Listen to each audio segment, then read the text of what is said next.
second week of the Memorial Day Meltdown.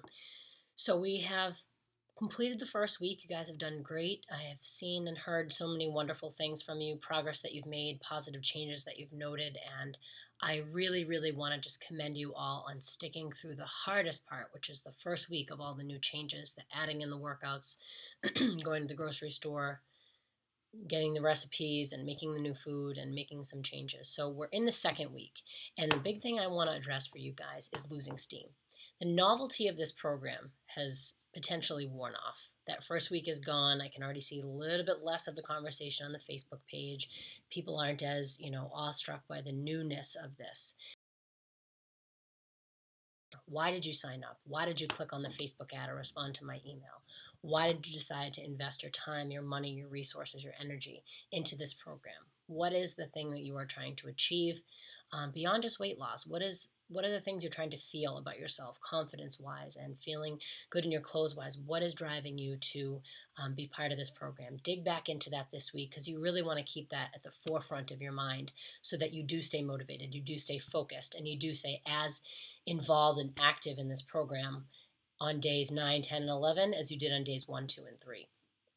Another thing, somebody brought this up in the Facebook group, but they talked about the word cheating. I cheated on this day with having this food. And the word cheat just has a negative connotation in my mind. You cheat on your math test, you get in trouble. You cheat on your spouse, you're going to get divorced. You cheat on your taxes, you're going to get thrown in jail. So cheating is not a good thing. It's nothing that we should celebrate. I'd like to invite you to think about enjoying, treat foods as a balanced way of being for the long term. And there's something called the 80-20 rule. 80% of the time you eat foods that are whole, real, healthy, things that you find in your meal plan and in the recipe guide. And 20% of the time you allow yourself a little bit of wiggle room. If you're going out with some friends or family for a birthday party, you might choose to have a little bit of dessert to celebrate birthday. Or you might choose to have, a mixed drink or a glass of wine.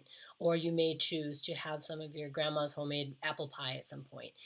We want to keep that 80-20 rule, just that, 80-20. So having a once in a blue moon treat is actually part of your plan. It's part of that 20%.